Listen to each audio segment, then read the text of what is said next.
حسین یا حسین ہمیں حسین منانا بہت ضروری ہے.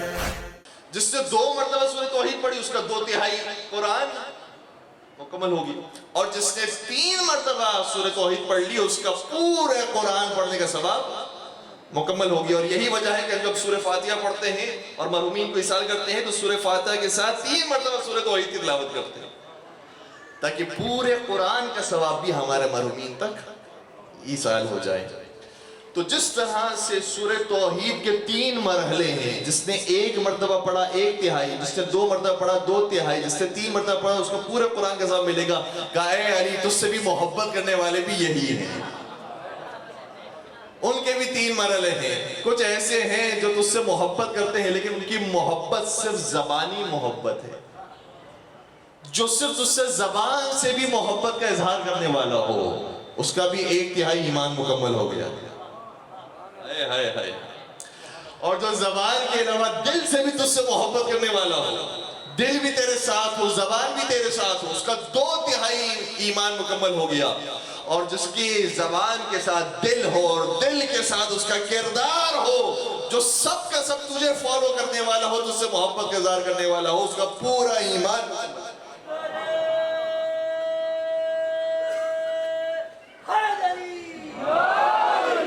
اور کیسے ایمان مکمل نہ ہو؟ جو کل ایمان پر ایمان رکھنے والا ہو اس کا ایمان یقین مکمل ہوگا. فرق ہے سلمان میں اور علی میں. سلمان بھی جنتی ہے، علی بھی جنتی ہے. سلمان کا بھی جنت انتظار کر رہی ہے، علی کا بھی جنت انتظار کر رہی ہے، لیکن فرق یہ ہے سلمان پر کوئی ایمان لائے تو اس کا ایمان مکمل نہیں ہوتا، لیکن علی وہ ہیں خود بھی صاحب ایمان ہیں، دنیا کو بھی صاحب ایمان بنا دیتے. تو جس طریقے سے مولا متقیان کے بارے میں کہا کہ محبت کے 3 درجے ہیں، اسی طریقے سے کربلا کے واقعے کے اندر بھی نظر آتا ہے کہ مختلف درجے ہیں اور مختلف لیول سے محبت کے. اور یہ بھی جو 3 درجے بیان کیے گئے زبان سے محبت، تو مجھے بتائیے کہ کیا زبان سے جو محبت کرنے والے ہیں وہ سب ایک ہی درجے کے زبان سے محبت کرتے ہیں؟ نہیں، زبان سے محبت کرنے والوں کے بھی درجات میں فرق ہے. کچھ ایسے ہیں جو زبان سے محبت کر رہا، میں سے مثال کے طور پر پیش کر رہا ہوں، ورنہ آپ کی انشاءاللہ زبان سے بھی ہے اور دل سے بھی ہے اور عمل سے بھی ہے. جیسے زبان سے محبت کا اظہار کیا ہے تو میر انیس نے کیا ہے. جو میر انیس کی زبان سے محبت کا اظہار ہے وہ میری زبان میں نہیں ہے. تو میں بھی زبان سے محبت کر رہا ہوں، میر انیس بھی کر رہے ہیں، لیکن جو زبان سے محبت کرنے والے ہیں خود ان کے بھی پھر درجات ہیں. جو دل سے محبت کرنے والے ہیں، میں بھی مولا سے دل سے محبت کرتا ہوں، لیکن ایک دل سے محبت تھی جو میسا میں تمار کو تھی. میں میر انیس کے بارے میں بھی شعر پیش کرتا ہوں. میر انیس کے تو کیا کتنے دیوان ہیں اور کتنے اشعار ہیں اور کتنے منقبت اور کتنے مرثیے ہیں. کہتے ہیں کہ کوئی بھی خطا آل سے موسوم نہیں، کوئی بھی خطا آل سے موسوم نہیں. توجہ، کتنے ہی فضائل ہیں جو مرقوم نہیں، کتنے ہی فضائل ہیں جو مرقوم نہیں. یا رب تیرے حیدر کے فضائل کی حدیں خود تیرے فرشتوں کو بھی معلوم نہیں.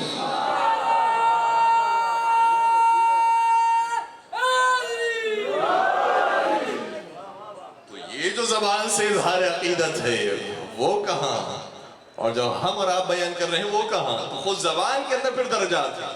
اور یہ جو انہوں نے بیان کیا ہے، اگر خدا نخواستہ کسی تک صحیح طریقے سے بات نہیں پہنچی تو میں اس شعر کی تائید میں حدیث رسول بھی پیش کر دوں کہ نبی نے فرمایا تھا، جس کی عکاسی کی ہے میر انیس نے، کہ لو ان الغیاظ اقلام والبحر مداد والجن حساب والانس کتاب ما احصوا فضائل علی ابن ابی طالب. اگر جنگل کے سارے درخت قلم بن جائیں اور سارا سمندر سیاہی بن جائے، سارے انسان لکھنے والے ہو جائیں اور فرشتے اور جنات حساب کتاب رکھنے والے ہو جائیں، یہ سب مل کر بھی اے علی تیرے فضائل شمار کرنا چاہیں، یہ ختم ہو جائیں گے، فضائل علی ابن ابی طالب ختم نہ ہوں گے.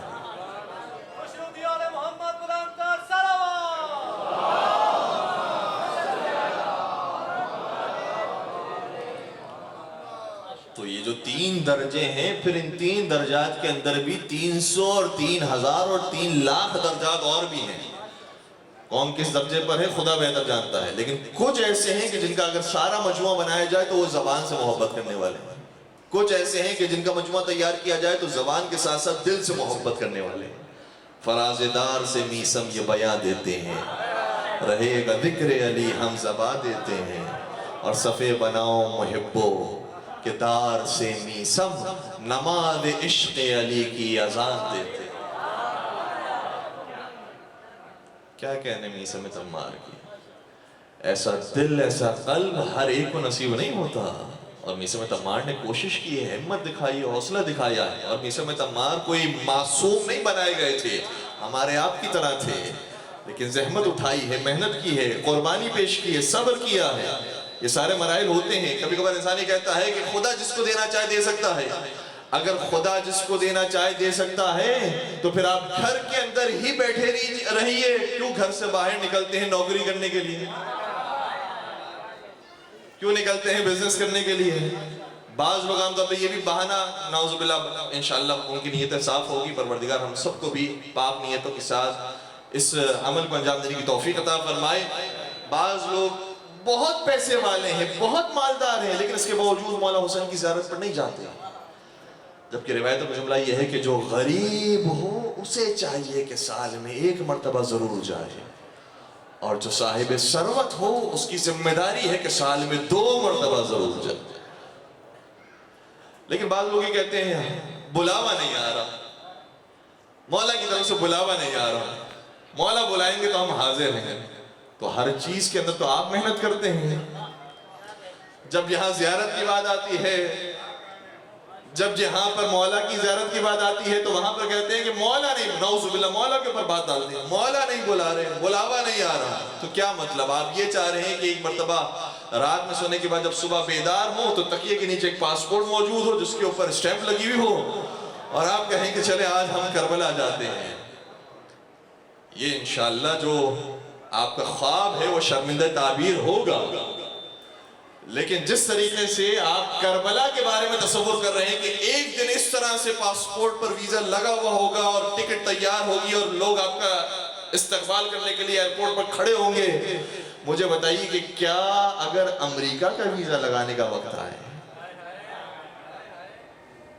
تو بھی آپ یہی کہتے ہیں کہ وہاں کا بلاوا نہیں آ رہا، بلکہ وہاں تو زبردستی بلوانے کی کوشش کرتے ہیں کہ کسی طریقے سے آ جائے.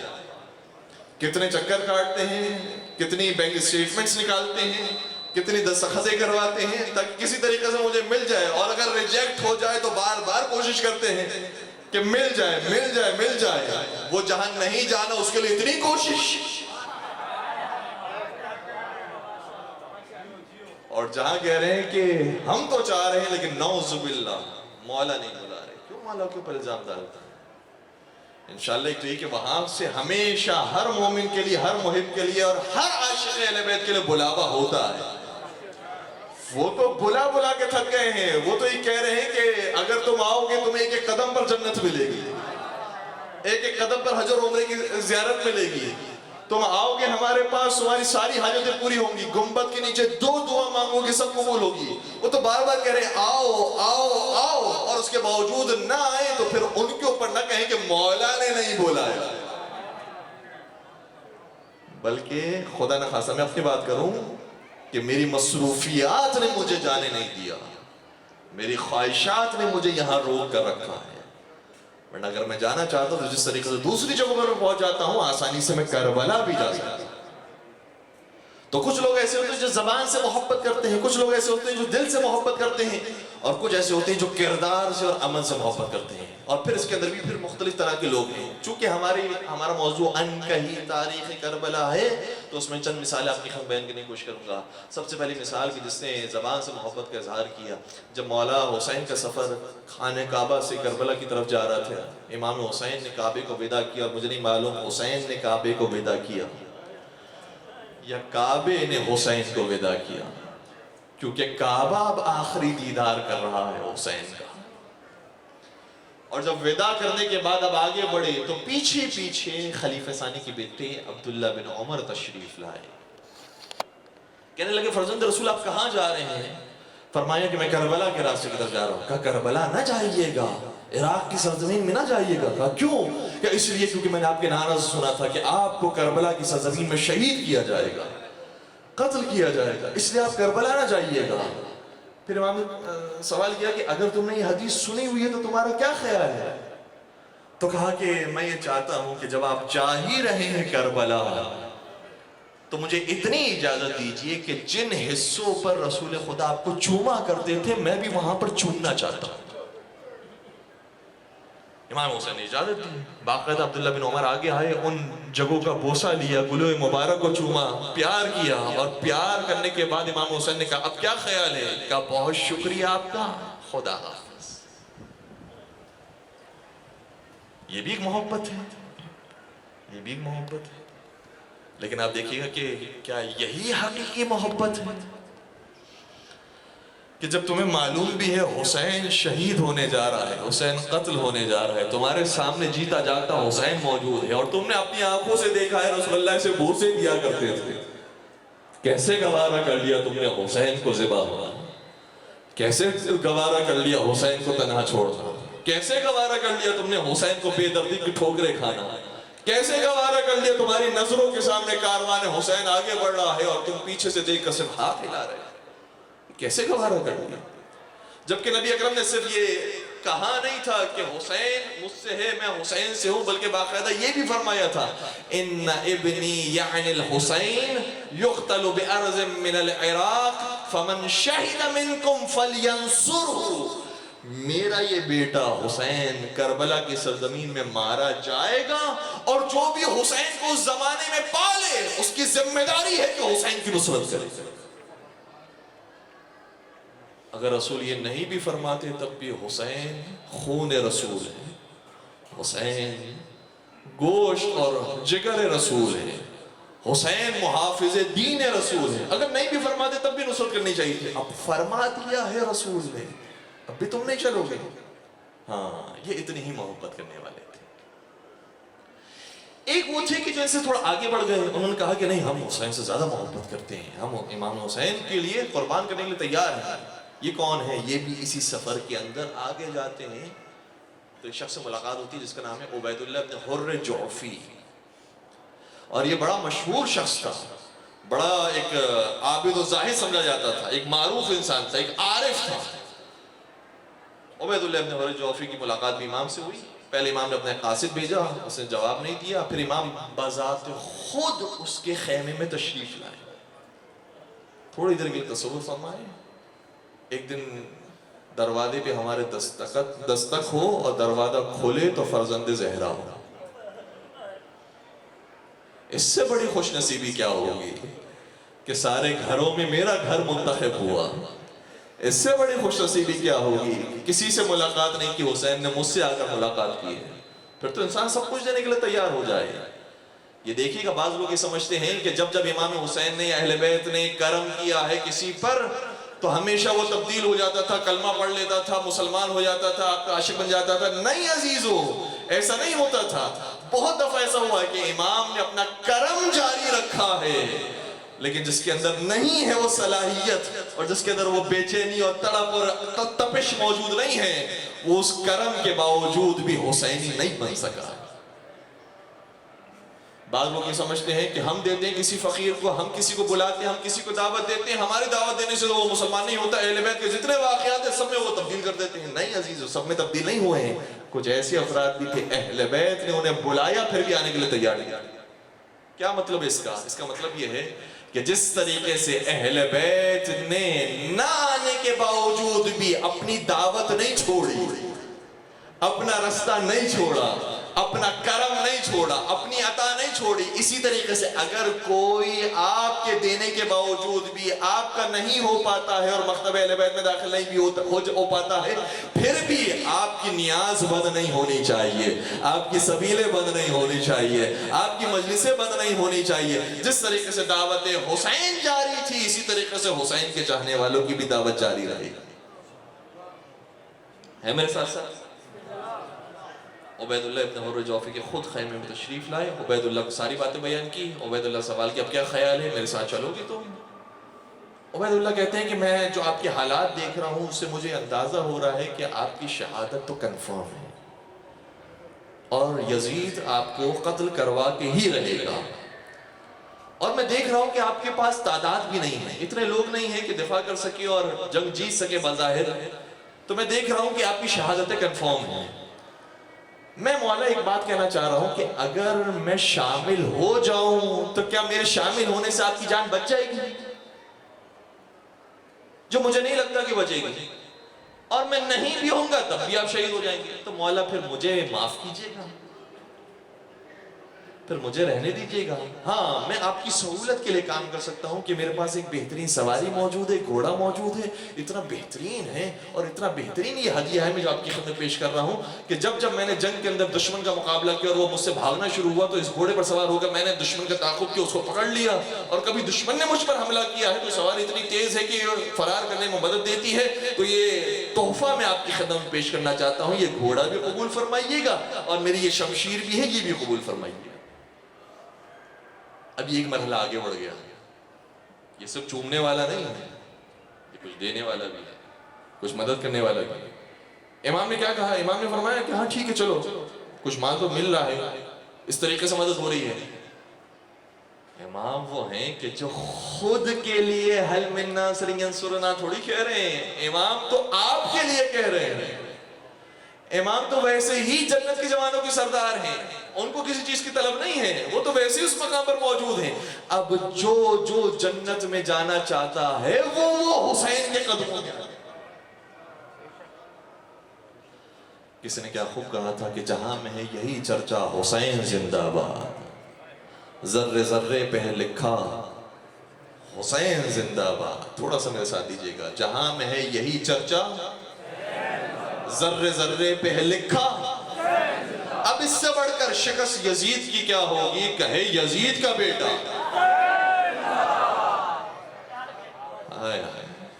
امام نے تو کردار سے دلوں کو جیت لیا ہے۔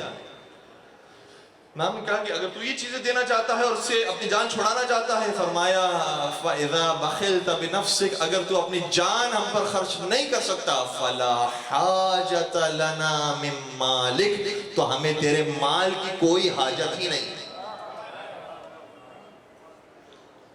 اور یا تو میں ان لفظوں کو تبدیل کر دوں، ہمیں ایسے گھوڑے کی ضرورت ہی نہیں ہے،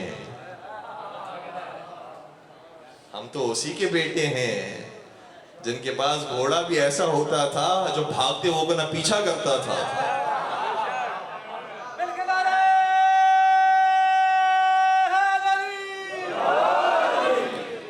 نہ اسے کبھی کسی میدان میں بھاگنے کی ضرورت پیش آئے، نہ تمہارے گھوڑے کی ضرورت ہے، نہ تمہاری شمشیر کی ضرورت ہے۔ تو یہ دیکھیے دوسرا مرحلہ ہے، یہ کچھ دینا چاہتا ہے، امام نے کہا نہیں یہ چیز نہیں چاہیے، جو چیز ہم تمہارے لیے اور تمہارے فائدے میں چاہ رہے ہیں وہ چیز چاہیے۔ تیسرا مرحلہ ایک اور ہے جو ملنے والا ہے اسی سفر کے اندر۔ دیکھیے کتنے واقعات ہیں۔ اسی مکہ سے کربلا کے سفر کے دوران ایک اور شخص ہے جس نے حج کیا تھا اور امام کے ساتھ ساتھ چلنے لگا، اور یہاں تک کہ وہ کہتا ہے کہ مجھے خوف ہوا کیونکہ اس کا عقیدہ کچھ اور تھا، اس کا مسلک کچھ اور تھا، اس کا مذہب کچھ اور تھا۔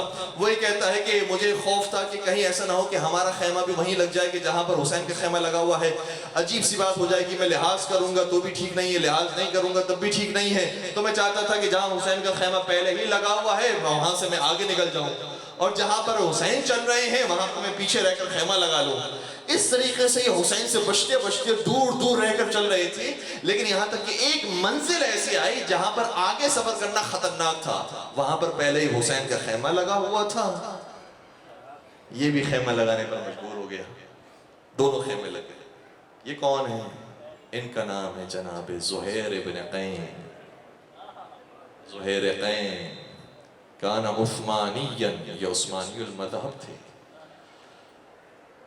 اور یہ اسی دعا میں تھے کہ کہیں امام حسین مجھ سے ملاقات کے لیے نہ آ جائیں۔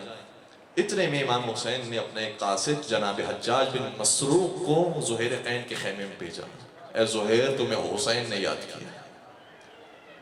قاصد آئے، پیغام پہنچایا، زہیر شش و پنج میں مبتلا ہو گئے، میں جاؤں یا نہیں جاؤں، معذرت کرنا چاہتے تھے اور عذر پیش کر رہے تھے کہ ابھی یہ عذر کی بات ہونے والی تھی کہ ان کی زوجہ آ گئی۔ زوجہ کا نام دلہم ہے، مجھے نہیں معلوم کہ ہر کامیاب مرد کے پیچھے خاتون کا ہاتھ ہوتا ہے یا نہیں ہوتا، لیکن زہیر کے پیچھے تو ان کی زوجہ کا ہاتھ ہے۔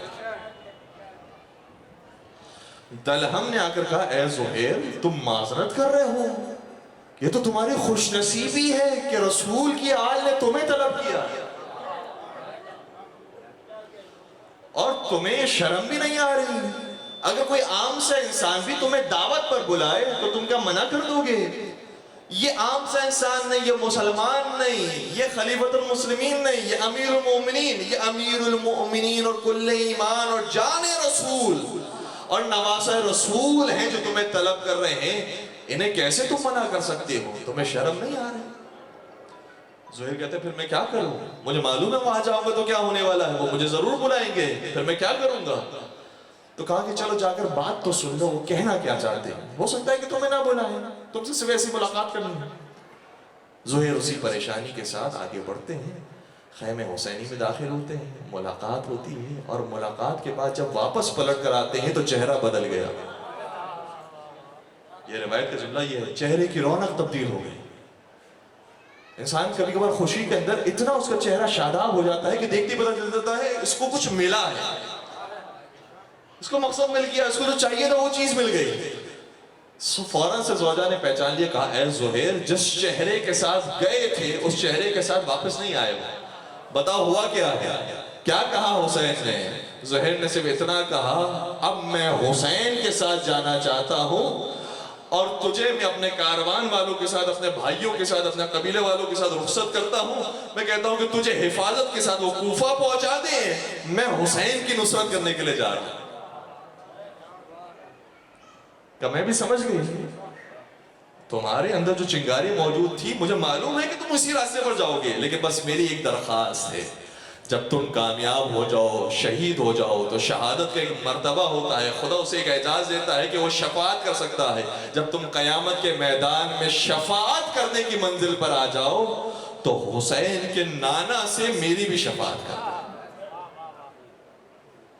اور مجھے بھی یاد رکھنا، میں نے بھی حسین کے لشکر کے اضافے کے لیے کوئی کوشش کی، مجھے بھی یاد رکھنا، یہ زہیرین کی نصرت ہے، یہ زہیرین کی محبت ہے، اتنی آگے، اس سے آگے کس کی ہوگی؟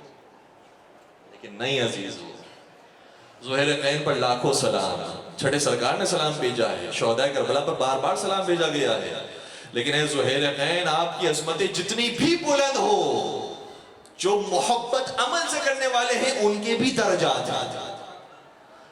آپ خود تو حسین پر قربان ہونے کے لیے تیار ہو گئے، لیکن آپ نے گوارا نہ کیا کہ آپ کی زوجہ اس مشکل کے اندر گرفتار، آپ نے گوارا نہ کیا کہ خاتون کے اوپر کوئی حرف آئے، خاتون کی ناموس پر کوئی حرف آئے، خاتون کے اوپر کوئی آنکھ اٹھا کر دیکھ کر کوئی اس کی چادر چھیننے کی کوشش کرے، لہٰذا آپ اپنی جان قربان کرنے کے لیے تو تیار تھے۔ اور یقیناً آپ سے سوال بھی کیا جاتا کہ کیا آپ اپنی ناموس بھی قربان کرنے کے تیار ہیں، تو یقیناً آپ اس چیز کے لیے بھی تیار ہوتے۔ مجھے نہیں معلوم کہ حالات کیسے پیش آئے، شاید سوال نہیں کیا گیا، کیا خیال نہیں آیا، مجھے نہیں معلوم، لیکن کم از کم تاریخ نے لکھا یہی ہے کہ زہیر نے اپنی زوجہ کو رخصت کیا، تم حفاظت کے ساتھ کوفے چلے جاؤ۔ تو فرق ہو گیا زہیرین کی محبت میں اور اس شہید کربلا کی محبت میں جس کی زوجہ بھی ساتھ ہے، جس کی بچیاں بھی ساتھ ہیں، جن کی مائیں بھی ساتھ ہیں، جن کی مستورات بھی ساتھ ہیں، وہ خود بھی قربان ہو رہے ہیں اور اپنی مستورات کی چادروں کو بھی قربان کرنے کے لیے تیار ہیں۔ وہ کون ہیں کہ جن کی خواتین اور مستورات بھی ان کے ساتھ تھی اور انہوں نے اپنی جان بھی قربان کی ہے اور مستورات کی بھی چادروں کو قربان کیا ہے؟ کوئی اور نام ہو نہ ہو، وفاؤں کے اندر جو سب سے بڑا نام ہے اسے حضرت ابو الفضل العباس کہا جاتا ہے۔ جو غازی عباس کا مقام ہے وہ تو شہداء کربلا میں کسی کا نہیں ہے، اسی لیے چھٹے سرکار تمام شہداء کربلا کو ایک سلام کرتے ہیں اور خاص ابو الفضل العباس پر جا کر ایک دوسرا سلام پیش ہے۔ اور شہداء کربلا جتنے بھی ہیں سب پر ہمارا سلام، ہم ان کی خاک کے برابر بھی نہیں، لیکن تمام شہداء کربلا کو جو سلام پیش کیا گیا ہے وہ آدھے صفحے کا ہے، ایک صفحے کا ہے۔ جو حضرت عباس کو سلام پیش کیا گیا ہے وہ کم از کم 2 صفحوں کا ہے۔ بتایا گیا جو غازی عباس کی شان ہے اور ان کی قربانی اور ان کی محبت ہے اس کی تو کوئی برابری نہیں. اور جیسی غازی عباس نے قربانی پیش کی تھی اور جیسی محبت کا اظہار کیا تھا حسین نے اسی دنیا میں مقام دکھایا ہے. اے عباس تو نے اپنا سب کچھ لٹا دیا حسین پر. حسین نے بھی تجھے وہ مقام دیا ہے کہ جو خود حسین کے لیے گنبد بنے گا ویسا ہی گنبد غازی عباس تیرے لیے بھی بنے گا. جو میرا زائر ہوگا وہ تیری بھی زیارت کرے گا. جو میرے روزے پر آئے گا وہ تیرے بھی روزے پر جائے گا. جیسی میری جالیاں بنے گی تیری بھی جالیاں بنے گی. جیسے میرا صحن بنے گا ویسے تیرا بھی صحن بنے گا. جیسے میرے خادمین ہوں گے ویسے تیرے بھی خادمین ہوں گے. اور جیسے میرے زائرین ہوں گے ویسے تیرے بھی زائرین ہوں گے. یہ مقام امام حسین علیہ السلام بطور خاص غازی عباس کو دیا ہے. وفاؤں کا بادشاہ ہے عباس, وفاؤں کا امام ہے عباس. تو محبت کے درجات ہیں اور کربلا کے اندر یہ ساری محبت کے درجات ہمیں نظر آتے ہیں. اور پھر کربلا کے واقعے کے اندر جو آغاز ہے کربلا کا اور مقدمہ ہے کربلا کا. ویسے تو خانوادہ ابو طالب ہے جو سب کربلا کے اندر قربان ہوا ہے, لیکن خانوادہ ابو طالب کے اندر جو ایسا فرد جس سے یزیدیت کو دشمنی تھی وہ فرد حضرت ابو طالب نہیں ہے, وہ فرد امام حسین نہیں ہے, وہ فرد امام حسن نہیں ہے, وہ فرد حضرت عباس نہیں ہے. جس سے یزیدیت کو اور بنی امیہ کو دشمنی تھی اس کا نام ہے علی ابن ابی طالب علیہ السلام. ہے میرے ساتھ ساتھ مل کر ایک نام علی پر درود پڑھ دیجئے گا, محمد و آل محمد.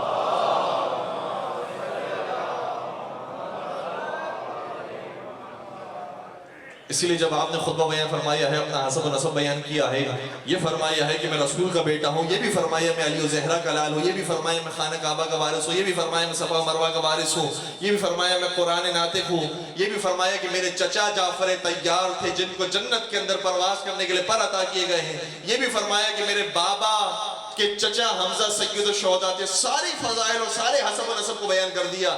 پھر سوال کیا پھر کیوں میرے قاتل بننا چاہتے ہو؟ تو جواب یہ نہیں آیا کہ تو نبی کا بیٹا ہے, جواب یہ نہیں آیا تو زہرا کا لال ہے, جواب یہ نہیں آیا تو حسن کا بھائی ہے, جواب یہ نہیں آیا تو جعفر طیار کا بھتیجا ہے, جواب یہ آیا بغضاً لأبیک, تیرے باپ علی سے دشمنی. علی ابن ابی طالب نے ان کا کیا بگاڑا ہے؟ علی ابن ابی طالب کا قصور کیا ہے؟ علی ابن ابی طالب کا قصور صرف یہ ہے کہ خدا نے جب بھی کہیں پر آیت نازل کرنا ہوئی تو آیتیں اتاری ہے تو علی کی شان میں اتاری.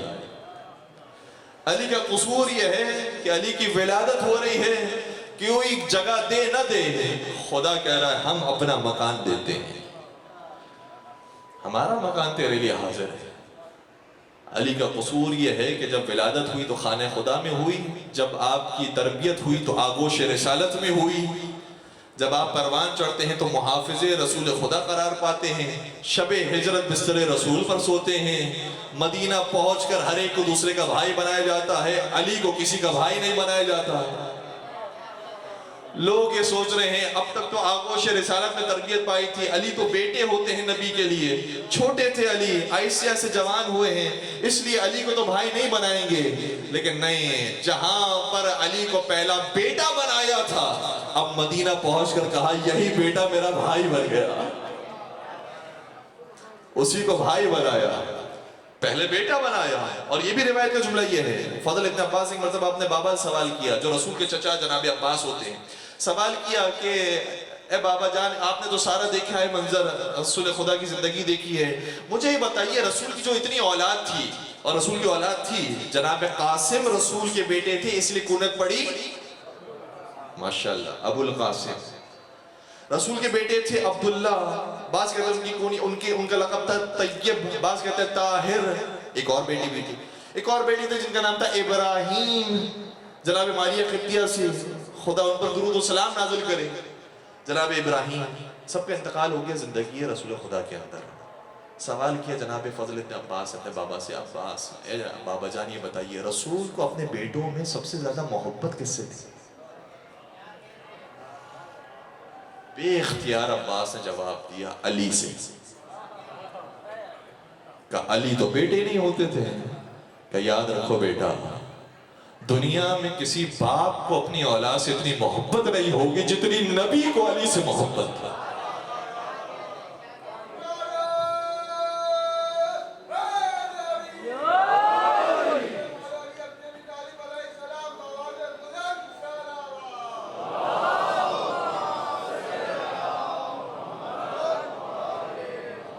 اور پھر آگے بڑھ کر ایک اور جملہ بھی کہا، صرف نبی کو علی سے محبت نہیں ہے، بلکہ آگے جملہ یہ کہا اور دنیا میں کوئی بیٹا ایسا نہیں ہوگا جو باپ کا اتنا فرما بردار ہو جتنا علی نبی کے فرما بردار ہو.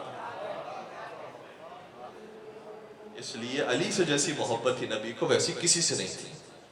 تو بیٹوں سے زیادہ محبت تھی علی سے. پہلے بیٹا بنایا ہوا، بیٹے تھے، اب تو اخوت کا وقت آیا، کہا نہیں اب علی میرا بھائی ہے. کہا ہم بھی موجود ہیں، آپ نے کیوں علی کو انتخاب کیا، علی کو بھائی کیوں بنایا؟ اس کی وجہ ایک اور حدیث کا بیان کی، کہا علی کیونکہ صرف میرا دنیا میں بھائی تھوڑی ہے. یا علی انت اخی فی الدنیا والآخرہ، آخرت بھی آئے گی تو علی ہی میرا بھائی ہے.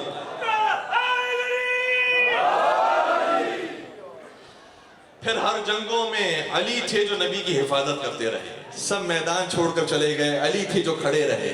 جب علم دینے کا وقت آیا تو علی کو بلایا گیا. مرحب کو پچھاڑنے کا وقت آیا، علی کو بلایا گیا. عمر بن عبدود کو قتل کرنے کا وقت آیا، علی کو بلایا گیا. کل نے ایمان بنایا تو علی کو بنایا. ایک ضربت کے بارے میں کہا کہ ثقلین کی عبادت سے افضل ہے. جب تلوار ٹوٹ گئی لڑتے لڑتے تو جبرائیل تلوار لے کر نازل. ہر جنگ کے اندر علی نبی کے ساتھ ساتھ ہیں، علی نبی کے ساتھ ساتھ ہیں. یہاں تک کہ جنگیں ختم ہوئی، تلوار سے لڑنے والی جنگ ختم ہو گئی، زبان سے لڑنے والی جنگ شروع ہوئی. کا مباہلہ کا میدان ہے. جس کی زبان طاہر ہے یا جس کی زبان صدیق ہے، وہ اور ہوتے ہیں جو صدقہ کھا کھا کر صدیق ہوتے ہیں. وہ اور ہوتے ہیں جو سچ بول کر رسول کی تصدیق کر کے صدیق ہوتے ہیں. کہا کہ یہ سچ بولنے کا میدان ہے، یہ زبان کا میدان ہے. اس میدان کے اندر بھی علی ہی کا انتخاب ہوگا. مباہلہ کے میدان میں نفس رسول بن کر چلے ہیں علی. جنگ تبوک ایسی آئی جس میں جنگ بھی نہیں ہوئی اور دور لے کر جایا گیا لشکر کو، اور جنگ نہیں ہوئی تھی اس کے اندر. کہا علی کو تو اب کوئی فضیلت نہیں ملے گی، علی کا تو اب کوئی جہاد نہیں دکھانا ہوگا، نہ زبان کا جہاد ہے نہ تلوار کا جہاد ہے. لیکن اس موقع پر بھی فضیلت ملی تو پھر علی کے کھاتے میں آئی. کہا کہ مسلمان مذاق اڑا رہے ہیں کہ علی کو میں نے مدینہ میں چھوڑ دیا ہے، سب کو ساتھ لے لیا ہے. اے علی تیری مثال ایسی ہے جیسی ہارون کی مثال تھی موسیٰ کے لیے.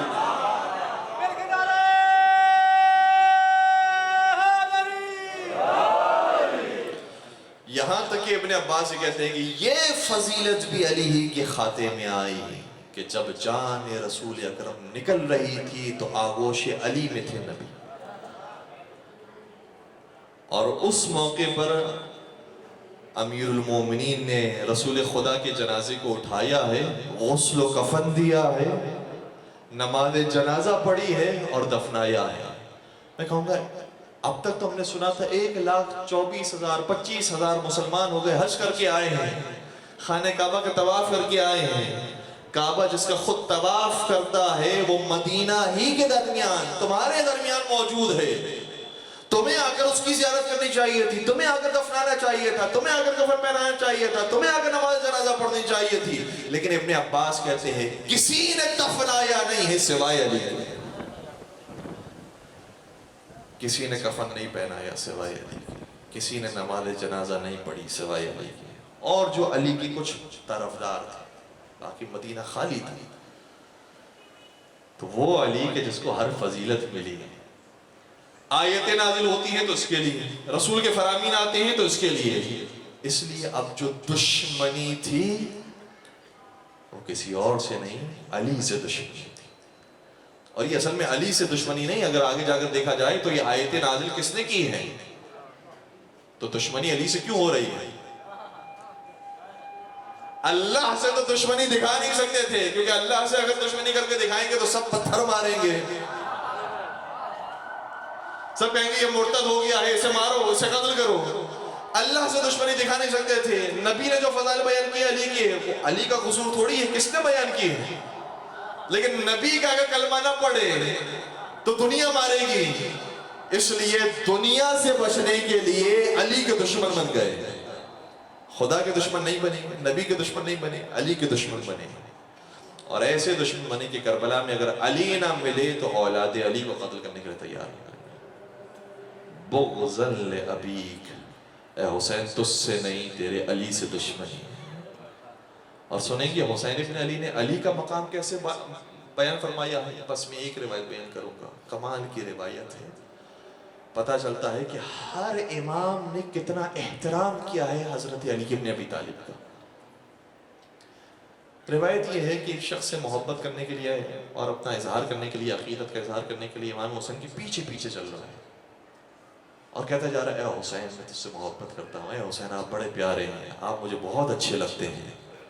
اور پیچھے پیچھے چلتا جا رہا ہے، حسین کے قصیدے پڑھتا جا رہا ہے. کسی نے کہا آقا یہ آپ کا چاہنے والا ہے، یہ آپ کا طرفدار ہے، آپ اس کو جواب نہیں دے رہے ہیں، یہ آپ سے محبت کا اظہار کر رہا ہے. امام نے فرمایا یہ مجھ سے محبت کرتا ہے، میرے باپ سے دشمنی رکھتا ہے. حسین بھی اسے جواب نہ دے جو حسین کے بابا سے محبت نہ کرے. پھر پلٹ کر ارشاد فرمایا ان ابی خیر منی ومن امی. یاد رکھو میرے بابا کا مقام اتنا بلند ہے کہ ان کی شان مجھ سے بھی بلند ہے، میری ماں سے بھی بلند ہے. خدا جانتا ہے کیا ہے مقام علی ابن ابی طالب. میرے ظاہر سی بات ہے کہ جہاں مقام علی ابن ابی طالب پر بات آ جائے تو اتنی روایت، اتنے فضائل کا سمندر ہے.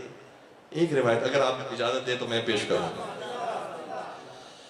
نبی فرماتے جب میں معراج پر تھا اور مختلف ملائکہ سے ملاقات ہوئی تو ایک فرشتوں کو دیکھا، حیران ہو کے سوال کیا تو فرشتہ ہے یا علی ہے؟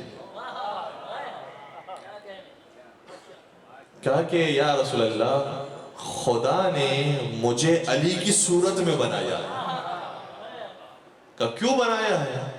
کہا اس لیے کہ جتنے بھی فرشتے ہیں نا سب علی کی زیارت کرنا چاہتے ہیں.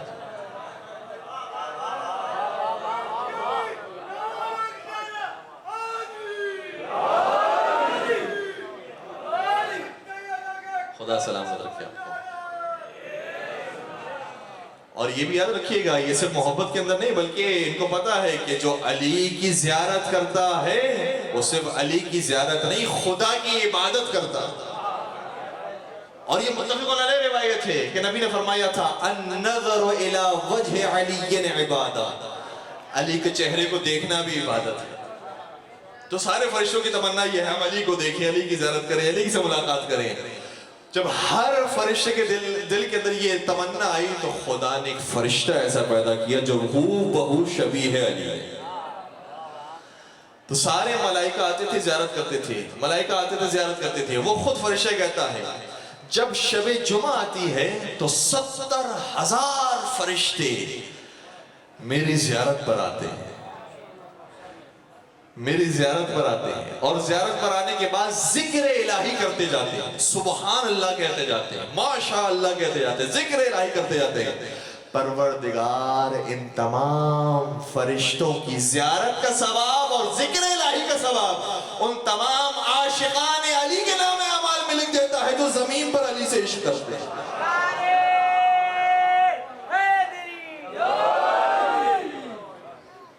کیا کہنے علی ابن ابی طالب آپ کے. نبی فرماتے ما مررت الى السماء الا واهلها مشتاقون الى علی ابن ابی طالب. میں کسی آسمان سے نہیں گزرا مگر یہ کہ وہاں کے رہنے والے تمنا رکھتے تھے کہ ہم علی سے ملاقات. ہائے علی، آپ کو آسمان والے پہچانتے ہیں، زمین والوں نے آپ کی قدر نہیں کی. اگر علی نہ ہوتے تو ہمیں پتہ کیسے چلتا کہ عبادت خدا کیسے کی جاتی ہے. وہ علی جو اتنے کمالات کا مظہر تھے اور تاریخ میں ایسے بہت سے ہوں گے جنہوں نے اپنے آپ کو خدا کہلوایا ہوگا. فرعون نے کہلوایا، نمرود نے کہلوایا، ایسے بہت سے ہوں گے. اور ایسے بھی بہت سے ہوں گے جب ان کو خدا کہا گیا تو وہ خوش ہوئے ہوں گے.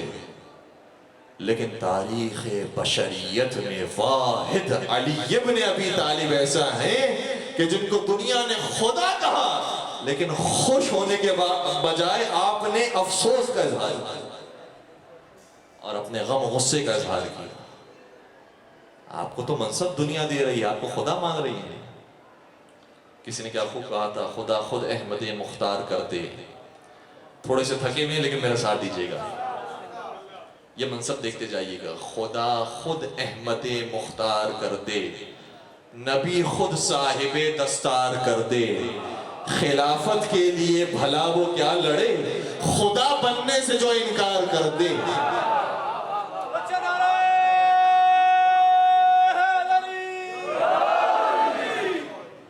بس عزیزوں، میں آپ کو لے کر آ گیا کربلا تک، اور کربلا کے شہداء میں ایک ایک کر کے اب آپ کی خدمت میں ذکر پیش کروں گا۔ یہ سب کے سب ایسے تھے کہ جو علی سے محبت کرنے والے، علی کے دین پر چلنے والے، علی کی ولایت پر قائم رہنے والے تھے۔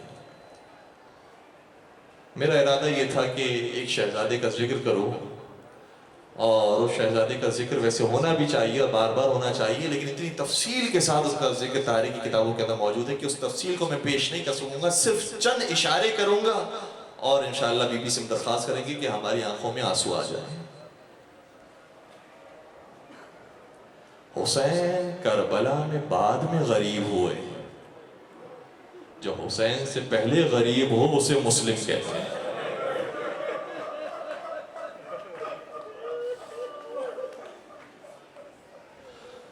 مجھے معاف کیجئے گا مولا حسین نے، اور مجھے اندازہ ہے کہ جو مسلم کے فضائل پڑھے، جو مسلم کے مصائب پڑھے، حسین کا دل راضی ہوتا ہے۔ مجھے معاف کیجئے گا، اگر آپ چاہتے تو پوری دنیا آپ کے پیچھے ہوتی، پوری دنیا آپ کی بیعت کرتی ہے، پوری دنیا آپ کے گرد گھوم رہی ہوتی، لیکن مجھے ایک اور جملہ کہنے کی اجازت دیجیے۔ آقا کربلا میں تو صرف 72 نے آپ کی بیعت کی تھی، لیکن کوفہ میں تو مسلم کی بیعت 18,000 نے کی۔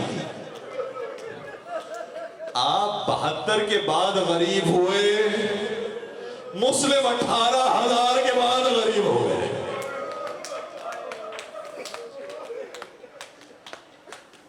لیکن مسلم نے بتایا ہے، جب میں 18,000 کے بعد غریب ہونے کے باوجود یہ راستہ نہیں چھوڑ سکتا تو حسین پوری دنیا بھی دور کر دے، تب بھی حسین اپنے راستے کو نہیں چھوڑیں گے۔ میں تو ان کا نوکر ہوں، میں تو ان کا بھیجا ہوا سفیر ہوں، لیکن مسلم کا ساتھ دینے والوں نے 18,000 نے وعدہ کیا تھا، لیکن آخری نماز مغرب ادا کی، 30 لوگوں نے نماز آپ کے پیچھے ادا کی، لیکن جب مسجد کوفہ کو چھوڑا، آپ تمام نے مسجد کوفہ کی زیارت کی ہوگی، اور جنہوں نے زیارت نہیں کی، اور جنہوں نے زیارت کی، پروردگار بار بار ان مقامات مقدسہ کی زیارت نصیب فرمائے۔ کتنی بڑی مسجد ہے مسجد کوفہ۔ اگر کوئی جنگ کے حالات نہ بھی ہو، امن و امان کے حالات ہوں، لیکن رات کی تاریکی میں اور روشنی بھی موجود نہ ہو، انسان نماز پڑھنے کے لیے بھی اندر جائے تو وحشت محسوس ہوتی ہے، پوری مسجد میں اکیلا ہوں، اتنی بڑی ہے مسجد۔ مسلم ابن عقیل رات کی تاریکی میں نماز مغرب ادا کرتے ہیں، 30 لوگ موجود ہیں، لیکن جب نماز مغرب سے فارغ ہوتے ہیں اور مسجد سے باہر قدم نکالتے ہیں، میں کہوں گا اب آقا مسلم پیچھے موڑ کر نہ دیکھیے گا۔ جو نماز پڑھنے والے بھی تھے اب وہ بھی آپ کا ساتھ چھوڑ کر چلے گئے، مسلم تنہا ہو گئے، اور پھر گلیوں کے اندر گھوم رہے ہیں، کسی کوچے کے اندر جاتے ہیں، کبھی کسی کوچے میں جاتے ہیں۔ میں کہوں گا مسلم کیوں؟ آپ کو ہانی کے گھر کا نہیں پتا ہے، آپ کو جناب مختار کے گھر کا نہیں پتا ہے، آپ کو فلاں کے گھر کا نہیں پتا، فلاں کے گھر کا نہیں پتا۔ تو مجھے اندازہ ہے ہر ایک کے گھر کا پتا ہے، لیکن میں کیا کروں، جناب مختار اس موقع تک موجود ہی نہیں تھے کوفہ کے اندر، کوفہ سے باہر تشریف لے گئے تھے، ہانی ابن عروہ کو زندان میں بند کر دیا گیا تھا۔ کہ مجھے ان کا تو پتا ہے لیکن ان کے گھر والوں کو کچھ نہیں پتا۔ اگر مدینہ ہوتا تو میں جانتا کہ یہ شخص ہے، یہ اس کے گھر والے ہیں، یہ باپ ہے، یہ اس کا بیٹا ہے، یہ وہ شخص ہے، یہ اس کا بھائی ہے، یہ اس کا بھتیجا ہے، یہ اس کا بھانجا ہے، لیکن یہ کوفہ ہے، مجھے کسی کا نہیں پتا۔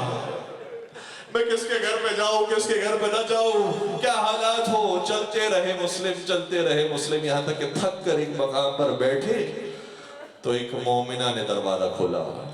دعا ان کا نام ہے، خدا ان پر بھی رحمت نازل کرے۔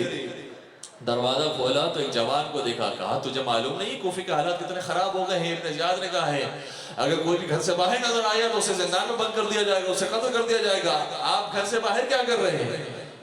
مسلم خاموش ہے، مسلم خاموش رہے. کب میں آپ سے بات کر رہی ہوں، آپ جواب کیوں نہیں دیتے ہیں؟ رات کی تاریکی ہے، آپ حالات خراب ہیں، آپ اپنے گھر چلے جائیں. مسلم کو جواب نہیں دیتے ہیں. پھر قریب آئے، کہا آپ کو چاہیے کیا مسئلہ ہے آپ کا؟ کیوں میرا گھر نہیں چھوڑ رہے؟ کہ مجھے پیاس لگی ہے. پانی مل جائے گا.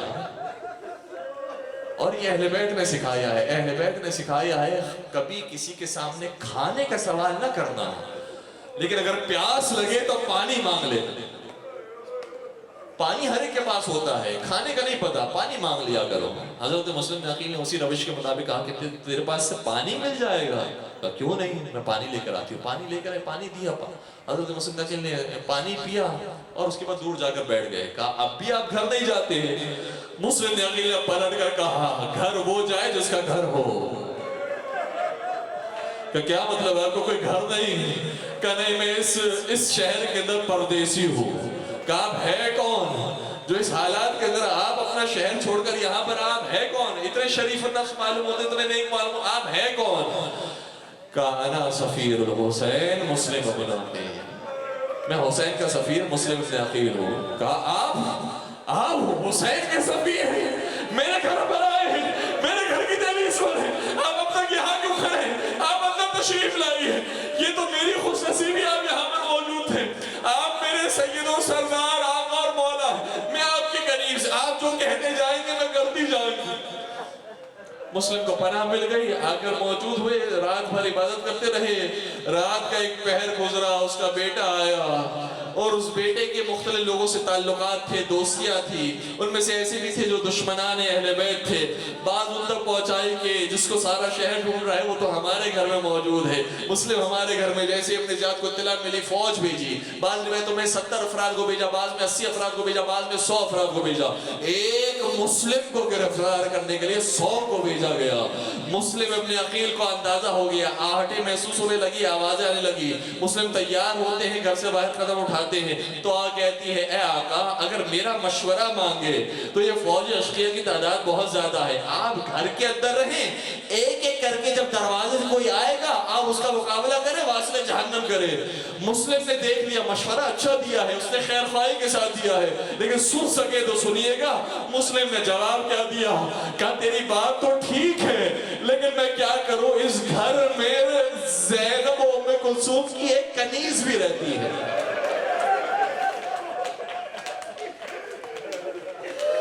فاطمہ کی ایک کنیز، ایک مومنہ، علی کی چاہنے والی بھی رہتی ہے. کہیں ایسا نہ ہو میرے جہاد کرنے کی وجہ سے فوجی اشقیہ تجھ تک پہنچ جائے، اس لیے میں گھر سے باہر نکلوں گا. مسلم کے جملے ختم ہو گئے لیکن میں کہوں گا اے مسلم، سیدہ کی کنیزوں کا بھی آپ نے کوفہ میں خیال رکھا، لیکن کوفیوں نے سیدہ کی بیٹیوں کا بھی خیال. اجرکم علی اللہ. بی بی آپ سے راضی ہوں. خدا ہم سب کو مدینہ کی شام کی زیارتیں نصیب فرمائے.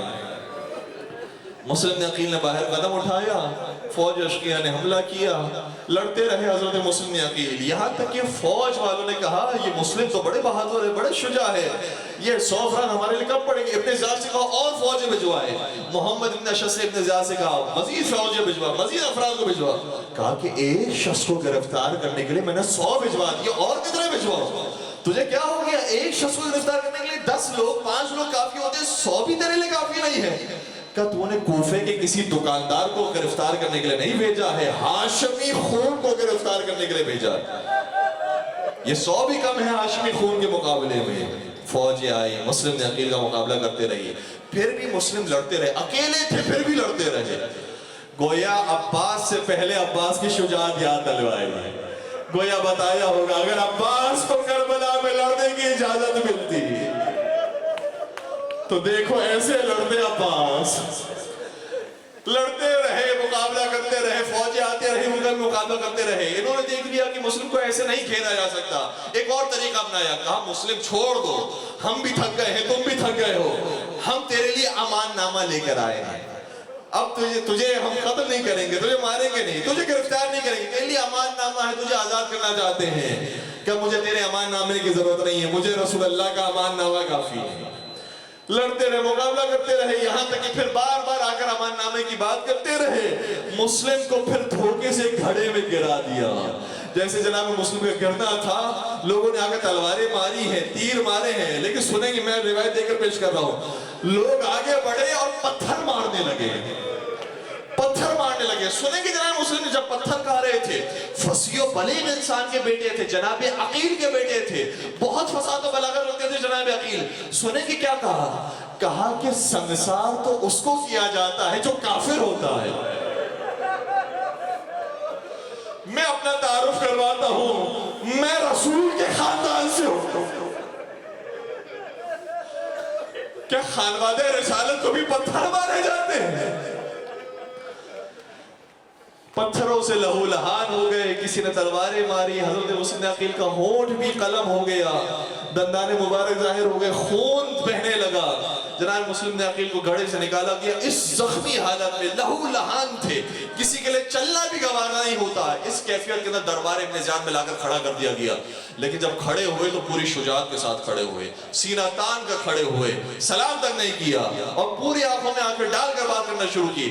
ابن زیاد نے سامنے سے دیکھ لیا کہ کوئی بات نہیں میرے لیے بن رہی کہ میں اس کو جواب دے سکوں, صرف ایک ہی الزام لگا سکتا تھا. سنیے گا کہ کیا گفتگو ہوئی. پہلا الزام لگایا, کہا اے مسلم, تو کوفہ میں تفرقہ ڈالنے کے لیے آیا تھا کیا؟ کوفہ کے اندر تو فرقہ واریت پھیلانے کے لیے آیا تھا؟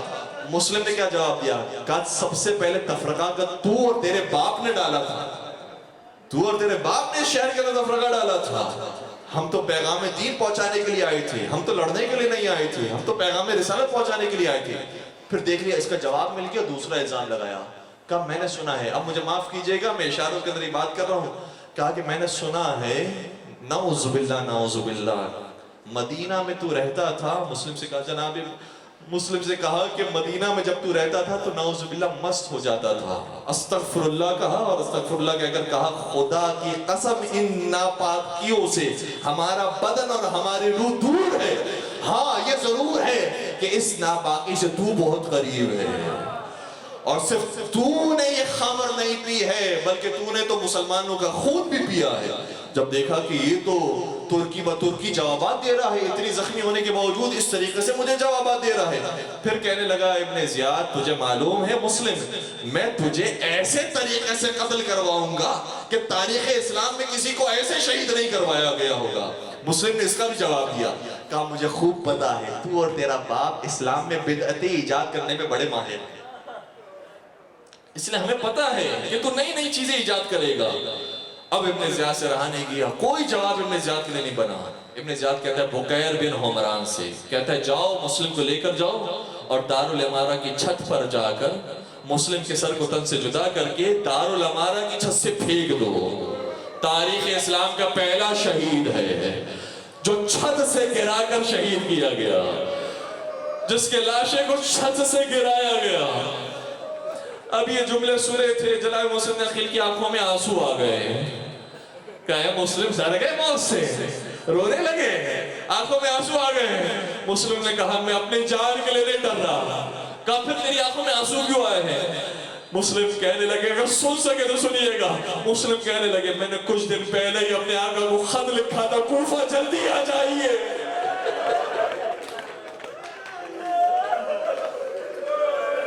میں تو اپنے مولا پر رو رہا ہوں, کہیں وہ کوفہ نہ آ جائے, کہیں انہیں بھی شہید نہ کیا جائے. میں کیسے اپنے مولا تک یہ پیغام پہنچا, مولا کوفی نہ آئیے گا, کوفی کے حالات بدل گئے. عمر سعد سے کہا کہ پیغام پہنچا دینا, محمد ابن اشعث سے بھی کہا کہ پیغام پہنچا دینا. پیغام بھی ظاہری طور پر پہنچایا گیا, ورنہ باطنی طور پر تو علم امامت سے ویسے امام جانتے تھے. مسلم کو دارالامارہ کی چھت پر لے جایا گیا, وہاں جا کر فرمایا السلام علیکہ یا ابا عبداللہ, آقا مسلم کا سلام قبول کیجئے. سر مسلم ذبح ہوا, لاش مسلم زمین کربلا پر آئی. اگر سن سکے تو سنیے گا, مسلم کے لاشوں کو کوفے کی گلیوں میں گھسیٹا گیا. سر مسلم کو, سر ہانی کو دمشق میں یزید کے پاس بھجوا دیا گیا. اے مسلم آپ پر مصیبت حسین سے پہلے ہی آ گئی. آپ کے لاشے کو بھی پامال کیا گیا, سر کو بھی آپ پہنچایا گیا یزید کے دربار تک, لیکن ایک فرق ضرور موجود تھا. اگر آپ اجازت دیں تو میں بیان کرنا چاہتا ہوں. اے مسلم آپ کے ساتھ سلوک تو وہی کیا گیا, لیکن ایک فرق یہ تھا, جب آپ کی لاش پامال ہو رہی تھی تو آپ کی کوئی بہن آپ کو نہیں دیکھ رہی تھی. جب آپ کا سر جا رہا تھا تو کوئی بیٹی آپ نے بابا کے سر کو نہیں دیکھ رہی تھی. لیکن ہائے سر حسین, سر حسین نو کے نیزہ پر ہے, 4 سالہ بچی باپ کے کٹے سر کو دیکھتی ہے. لاش حسین پامال ہے, زینب کبریٰ تل زینبیہ سے دیکھتی ہے. بس لاش مسلم پامال ہوئی, یہاں سے سلام کیا, وہاں سے جواب سلام دیا ہوگا, اور اس کے بعد ظاہری طور پر بھی خبر شہادت مسلم نے عقیل ملی. ایک مرتبہ مسلم کی یتیم بچیوں کو اپنے قریب بلایا. اب تک نہیں پتا تھا کہ ہمارے بابا کی شہادت ہو گئی. جیسے قریب بلایا, حسین نے اپنی آغوش میں بٹھایا, بندے تبدیل کیے, سر پہ دست سے شفقت پھیرا. یتیم کی نشانی ہی یہی ہوتی تھی کہ اس طریقے سے دست سے شفقت پھیرا جاتا تھا. یہ تو خاندان بنی ہاشم کی یتیمہ تھی. فوراں سے سمجھ گئی, کہنے لگی, چچا حسین کیا ہمارے بابا مارے گئے؟ مولا فرمانے لگے, اب میں تمہارا باپ ہوں, اب کچھ چاہیے ہو مجھ سے کہنا, کوئی خواہش ہو مجھ سے طلب کرنا, میں تمہارا وہ حافظ ہوں, اب مجھے بابا بابا کہہ کر پکارنا. آپ نے گریہ کیا, بس میں مجلس ختم کر رہا ہوں, ایک جملہ مجھے اور کہنے دیجئے. آج مسلم کی یتیم ہوئی ہے بیٹیا, تو کوئی سر پہ دست سے شفقت پھیرنے والا موجود ہے, کوئی بالیاں پہنانے والا موجود ہے, کوئی بابا بابا کہلوانے والا موجود ہے. لیکن یہ منظر دور سے سکینہ نے بھی تو دیکھا ہوگا اور سمجھا ہوگا, خدا نہ کرے کبھی میں یتیم ہوں تو شاید پھر مجھے بھی بالی آ کر پہنائے گا, مجھ پر بھی دست سے شفقت پھیرے گا, کہے گا اب سے میں تیرا باپ ہوں. لیکن میں کہوں گا, اے بی بی, جب آپ یتیم ہو اپنے آپ کو چھپا لیجئے گا, کچھ ہی دیر میں شور آتا ہوگا, بالیاں نوچے گا, تماچے لگائے گا, دامن چلائے گا, کبھی تازیاں نہ مارے گا, باغی باغی کہہ کر.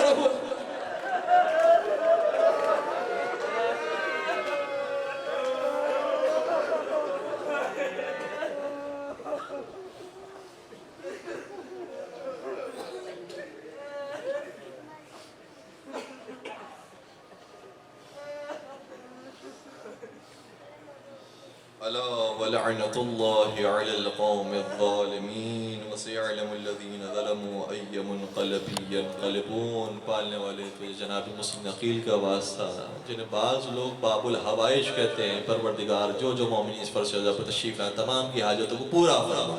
ہم سب کو شہزادہ مسلم عقیل کے صدقے میں کربلا معلیٰ کی بار بار زیارت نصیب فرما, اجر و عمرے کی زیارت عطا فرما. پالنے والے تمام مقامات مقدسہ کی حفاظت فرما, ان کی بار بار زیارات نصیب فرما. پالنے والے جناب مسلم عقیل کے صدقے میں ہمیں بھی شریعت کی پابندی کرنے کی توفیق عطا فرما.